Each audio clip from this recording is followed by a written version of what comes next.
ulit mga ka-agritipeds, mga kasama, ka-farmers, ka-manlalon, ka-magsasaka. Nandito ulit tayo ngayon at mayroon tayong activities ngayon. Ayan, kaya dala-dala natin yung isang power sprayer natin. Ito yung manure natin, hindi pa natin kinalat. Tapos hindi pa nakaprocess. Tapos ito yung ginagawa natin ngayon. Ngayong araw ay December 8, 2023. Ayan, pinaliwanag muna natin kasi madilim nga at may gagawin tayo. Nagkarga tayo dito ng decomposer. Yan, pampabilis mabulukan yung ating mga pasyok ng pinaggapasan at dayami. Yan yung isang malaking pinoproblema ng mga farmers. Kaya dyan pagpangit ang land preparation natin, malaking factors yun para mababa yung ani. Kahit anong gawin mo, mas marami kang lalagay na mga inputs pag pangit yung land prep. Ayan, okay, pag-apurahan. Kaya kung super effective ito ay napakaganda. Yung third cropping natin, may iwasan natin yung tutubuan na ng mga buto ng damo. Ganyan, may mga sisingit na butil galing sa laglag ng harvester at napakapangit pag hybrid yung tinanim natin. Kunyari with season, kagaya ng nangyari sa atin with season, nagtanim tayo ng puro tatlong hybrid variety, tapos hindi tayo nagpabulok, ay nag second generation yon. Dahilan pa rin ng pagbagsak ng ani yon, dahil nga pag second generation yung hybrid ay lumba-lumba, sabi sa Ilocano, naguunahan tapos bumibitak. Pag pangit na yung panahon, dumiretso ng 1 week, nasa green refilling tayo or pag-uhay, mahina magpahinog sa mahinang solar radiation, sa walang sapat na solar radiation. Kaya ganun yung nangyari. Unlike noon, nagte-third cropping tayo, puro inbreed yung tinatanim natin. Nung nag-drum seeder tayo dito, naka halos transplant din, naka 170 per hectares din tayo yung drum seeder. Dahil nga may sumibol man doon, ay yung inbreed pa rin natin na Maju 77 noon. Yun, nung nagpo-produce pa tayo ng seeds. Way back 2020 ata, yun, nung nag-drum seeder ako dito. Okay, manual drum seeder yung hinihila. Ang problema lang natin noon, mahirap maghila. Yung mano-mano, lalo't lulan tayo, nahihirapan sila, walang maghila. Okay, tara, simulan na natin. At maganda naman yung panahon at naka-drain naman na. Tapos na bakpilan na namin yung pinaka-main na natin para walang lulusot. Okay, sharing is caring. Let's go. Tuloy natin mamaya. Ayan yung kinokompose natin. Baka mamaya wala naman palang pasok, kukompose natin yon. Yung para makita natin yung sariwa kung ilan days ba. Okay, itong ginagawa natin, experiment natin, ay ang laking tulong sa ating mga magsasaka dahil ina-actual natin at uobserbahan. Ganun. Okay, nandito si Ka-Farmers ulit, Agritipid PH. Puntahan yung YouTube channel natin para makapulot kayo ng iba't ibang aral kasama ng mga ka-group chat natin. Maraming salamat. Tuloy natin mamaya. Mga ka-agri, maglulod tayo ng isa para makita nyo kung paano yung gagawin natin. Ito, naglagay lang tayo ng dito. Malakas na yung power sprayer natin. Medyo mahangin kanina. Maglagay lang tayo ng 1.5. Kasi gagamitin naman natin sa compost yung iba.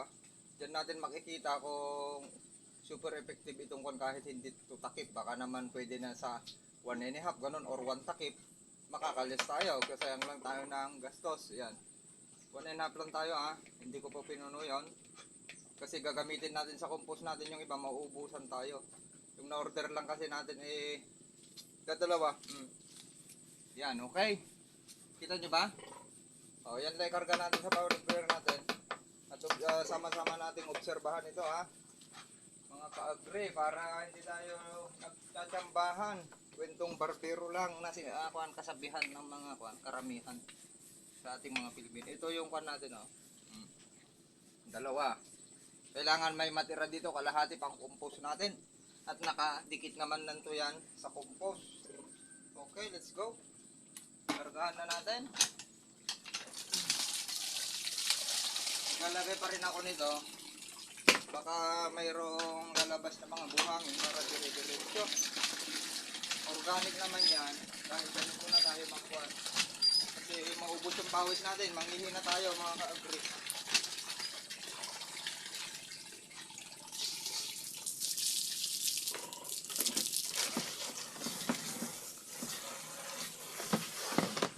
Ayan, para mabilis. Dalawa.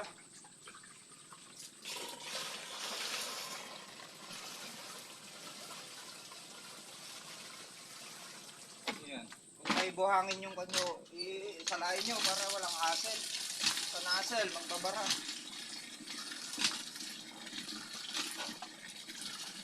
Yan, kailangan, ulitin ko, kailangan meron kayong patungan. Para kahit punuin nyo, sagad nyo, or medyo nagmalfunction yung sprayer nyo, ay maiiwan nyo, mabubuhat nyo pa rin. Kahit nasa kan, dapat may pinapil kayo na kahit portion lang na mataas. Pagpatungan. Kasi yan, hindi kaya ng kamay nyo ilalagay sa balikat yan. 25 kilo, halos 30 kilos yan mahigit. Yung bubuhatin natin pag pinultahin nyo. Ayan. Okay, pinuno na natin. Ayan. Tapos, sa akin, lahat ng i-spray nyo, kahit ano man yan, ay kailangan mga ka-agri ay haluin nyo mabuti para maganda yung distribute. Pantay. Walang nag-sosopra. Lalo pag synthetic, nag-overdose yan. Walang mababurn effect. Yung may burn effect yung masusunog yung dahon, masusugatan. Okay, let's go. Set up muna natin, okay? Doon na. Sana hindi tayo ma-full memory kasi puno-puno tong tape ako nakapag-upload. Yung harvest natin. Okay, pause muna natin. Pala, buhatin ko na para makita nyo.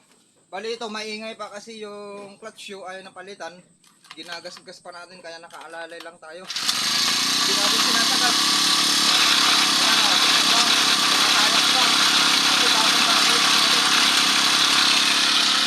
Ganun lang kadali.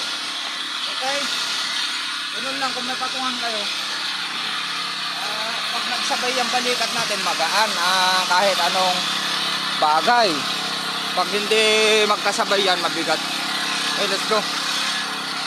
Sakto. May hamog. Yung kwan natin hindi mainit.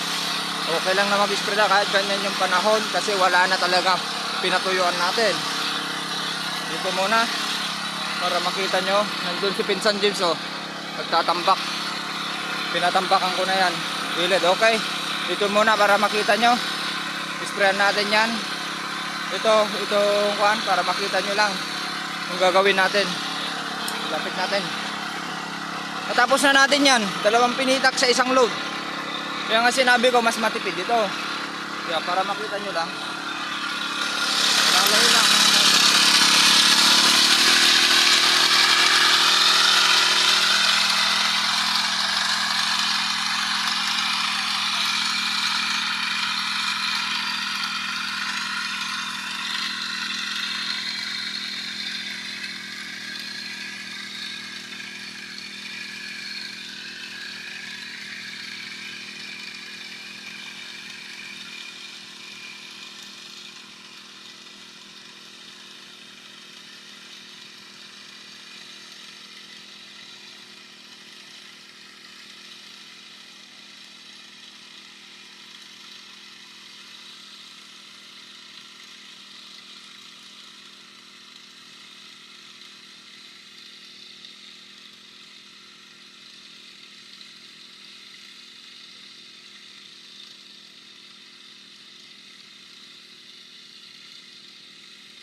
Okay.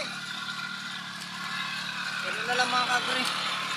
Focus na natin para mabilis. Pakontra yung lakad ko kaya mas mahirap. Dapat pa ganun. Lakad nyo tapos yung bukan ng spray. Tignan nyo kung malakas yung hangin ay ibahin nyo. Tapos na natin yung punlaan natin. Ibahin nyo yung pito or ibababa nyo. May hamog naman yan. Bababa yan kusa. Ganun na lang. Okay. Maraming salamat. Go tayo. Happy farmers. Go lang ng go. Laban lang.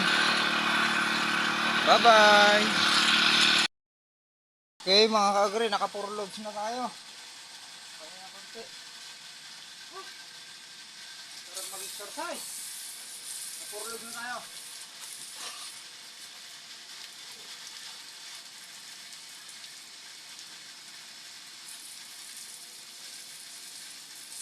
Load na. Pahinga konti habang nagpapahinga. Karga tayo.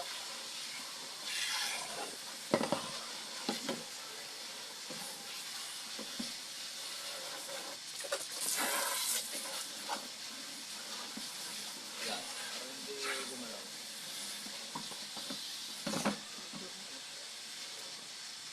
Yan. Karga ulit. Ayan. Hindi pa natin naubos. Hindi pa natin nabuksan to. Puno-puno ito. Silyado ito. Kapurlogs na tayo. May natitira pang ayan, silyado ito. Kita nyo? May natitira pa tayong 1, 3 dito sa kabila. 4 na loads pa. Ay bali 5. Ika-5 loads ito. Ay 4 na lang. Kasi medyo mabagal yung lakad natin. Kailangan nagdagdag tayo konti. Ayan yung rate natin. Isa. Tapos sa susunod, tinisubukan natin mixan ng organic kasi mukhang organic naman ito. Ay mimixan na natin ng mga yan molasses. Saka yun yung amino acid. Pwedeng i-mix yan. Mga microbial, inoculant. Okay. Ayan. Madumi ba? Pag chemicals, huwag nyo i-ganito.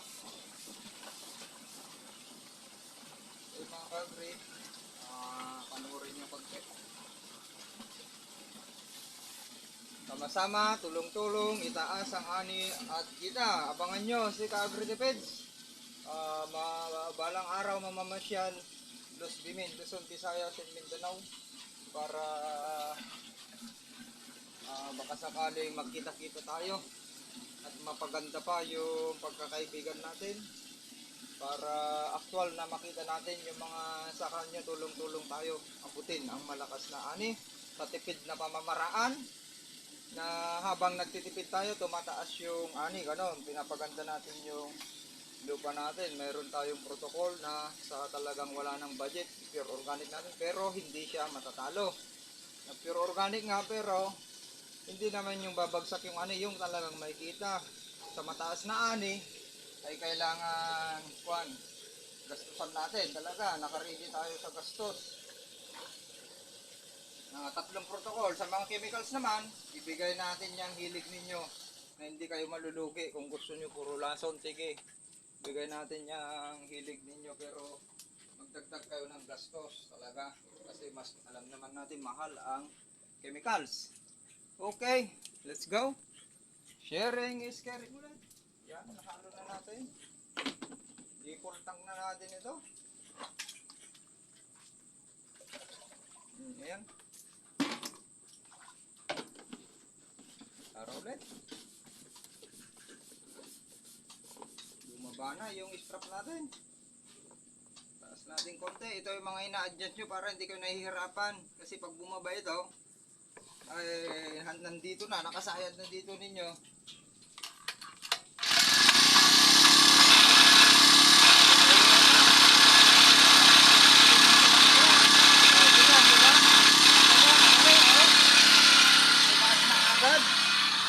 Alam naman natin pag nagbuhat tayo, pag nasa likod, magaan. Parang yung mga karyador sa pier. Okay, pause muna natin. Ayan yung mga backup natin. dumating na. Nandyan si biyanan ko, nag-aayos ng pilapil. Ganun tayo, kailangan back to back naayos yung pilapil. Saan ba tayo? Dito tayo. Tapos na natin yan, dito na tayo mamaya, 3 load, saka 1 load dun sa nakaiwalay. Yan. Yung pag-rotovator natin dito, mayroon ng portion na malalim. Hindi natin maiwasan yun mga kagri. Ayan. Set up natin. Okay. Watch and learn. Tayo ay magbahagi ng theoretical, actual, na mayroong pag-analisa sa resulta. Pag nag-experiment tayo, kailangan may comparison. Huwag niyong tamnan lahat. Ganun. Control lang yung ano ito. Baka